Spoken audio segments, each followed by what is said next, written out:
Happy New Year!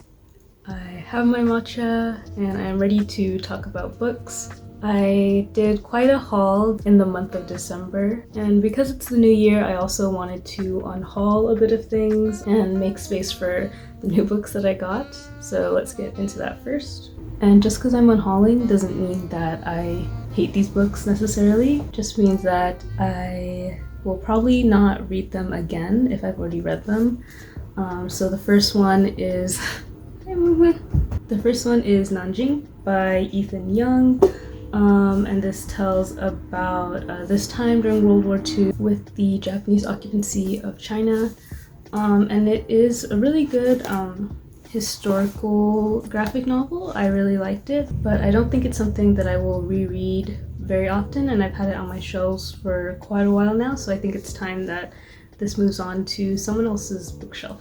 And another graphic novel that I am getting rid of is Sapiens. This is based off a very popular book about, I guess, human evolution. I haven't read it, but I was gifted this a couple years ago. It's the graphic novel version of that whole book, and I tried reading it, but it wasn't really my thing. Non-fiction books in graphic novel form is not really something I'm interested in. I think I would actually rather read the book.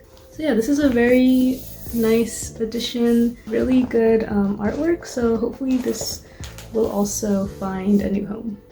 This is the first edition of a young adult series that came out maybe early 2010s. I actually have two of them down here. It's called the Time Travelers series by Linda Buckley Archer. I don't remember anything about the series other than that I really liked it as a kid, which is why I wanted to collect it. It's really cool. It has this cutout cover, but I don't think I'm going to read this series anytime soon. I do have another copy of book one of this series if I ever want to get into it. Next, I have Damien by Herman Hesse. I really did not like this book. I found it so boring, and I was so excited to read it because if you are an ARMY or a BTS fan, then you'll know that their 2016 album Wings was heavily inspired by the philosophies in this book. I just think the writing is very telling and not showing everything that the character does. And I'm sure all the deeper meanings went right over my head. So this is going in the donate pile.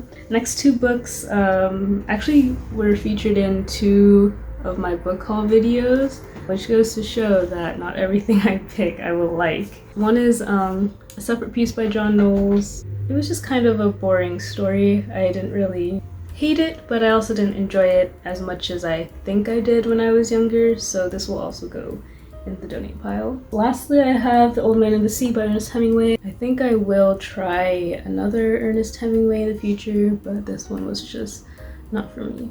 Okay, and then finally onto the fun part, which is the book haul. I think I will start in the order that I got it.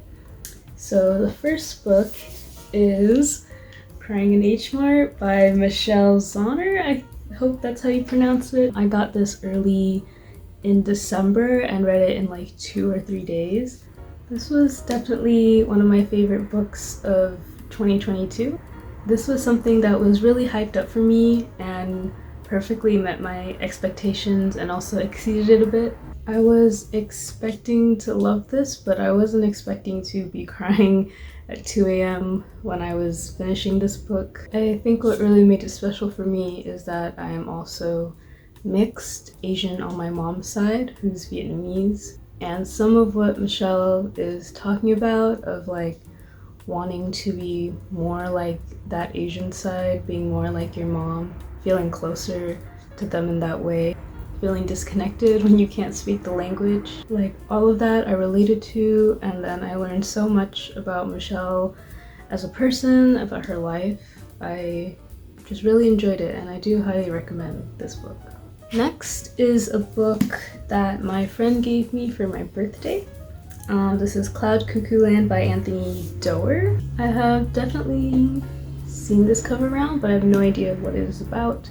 So I am excited to get into it. The blurb on the back sounds pretty interesting. It talks about crossover between 15th century Constantinople and present-day Idaho, so that'll be pretty interesting. Next thing I've already placed on my bookshelf, but on my birthday I went to Barnes & Noble's, of course. I was really looking for a manga that is shorter, that is more collectible for me, and something that I would definitely have to read in its physical form as opposed to reading it digitally. This is number 5 by Taiyo Matsumoto, who also made one of my favorite mangas series, which is Sunny, and one of my favorite animes, which is Ping Pong the Animation. And I had never heard of this. Apparently it was translated into English in the early 2000s, didn't do very well, and now this came out, I think this year or the last, in this like newer, prettier edition.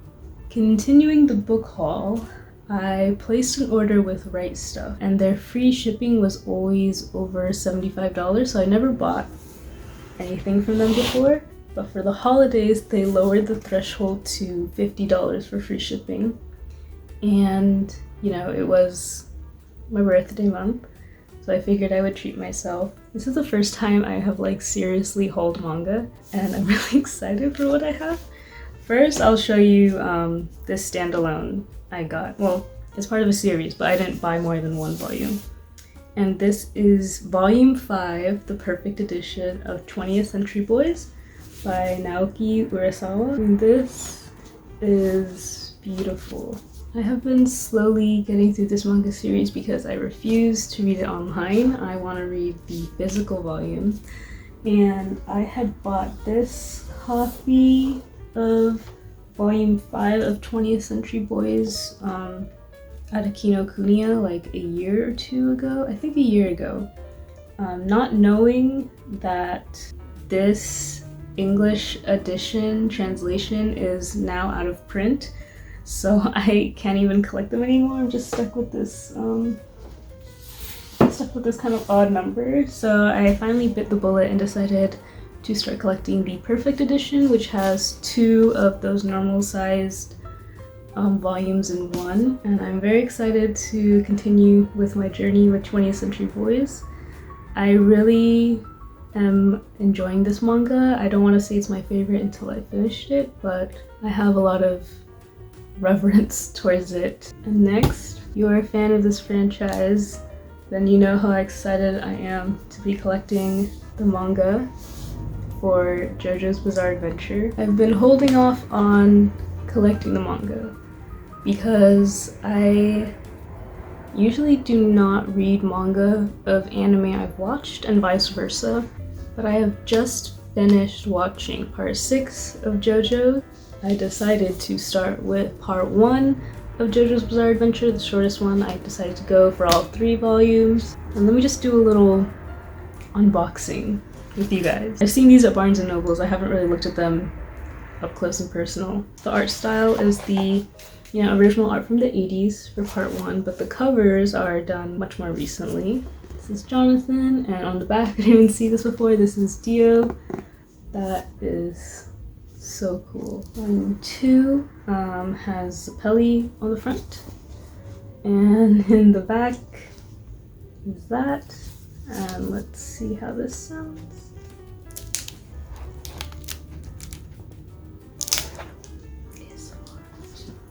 And the last one is, I don't know how you can describe this other than sexy, but this has Dio and then Jonathan again on the back. Yeah, I'm really excited to relive part 1. It wasn't my favorite part, obviously, of the anime, but maybe I'll find things that I enjoy about it in the manga. Yeah, really excited to catch up with JoJo part 1. And finally, after all that manga, my last thing that I picked up in December for my holiday book shopping is 100 Poets, One Poem Each, which is a collection of Japanese poetry. I haven't actually opened this book yet, so I will read you the little introduction. 100 Poems, One Poem Each is a private compilation of poems dating to around 1230 to 1240 and assembled by the renowned poet and scholar Fujiwara no Teika. Oh, along with the tales of Issei and the tales of Genji, The 100 Poets is one of the 3 most influential works of classical Japanese literature. I did not know that. I actually have the Tale of Genji somewhere. Shoot, where is it? Oh, it's back here. Tale of Genji. Abridged version. The full thing is like 1,000 pages. I haven't gotten to it yet, but yeah. This was really good. I have a video where I went to Seattle a couple months ago and went to a bunch of bookstores, and this was a book that I wanted to pick up but didn't at the time because I was like, oh, I'll just read it in a library somewhere. And when I came back home, no library had it. And since I had some gift cards for my birthday, I decided to just splurge and get this for myself. And I'm really happy I did because there's a lot of introduction in here. The poems themselves were quite short, which I like. Yeah, I am very excited to get into this. This is everything I got for... It seems like a lot now that I'm looking at it. This is everything I hauled during the holiday season. It was a very good time to be buying books, and I'm really happy with everything. Thank you guys for watching. I hope you enjoyed me talking about books, and I hope 2023 is a good year for both me and you guys, and I'll see you next time.